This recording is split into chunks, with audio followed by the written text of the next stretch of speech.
So this ridiculous situation with Cricket West Indies unable to find a captain for the test team. This has got to be the biggest of many jokes with the once great institution called West Indies Cricket. No player on the team qualifies or deserves or desires to be the test team captain.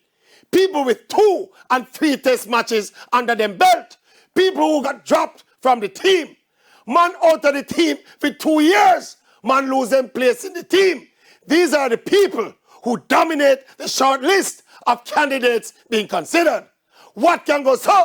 I mean, we have seen several novel adverse occurrences with West Indies cricket in recent years, but this one take the cake. Imagine, we have a test series approaching. A team is selected with one little problem. There's no one to spin the toss. Coming on a captain. We don't have no captain.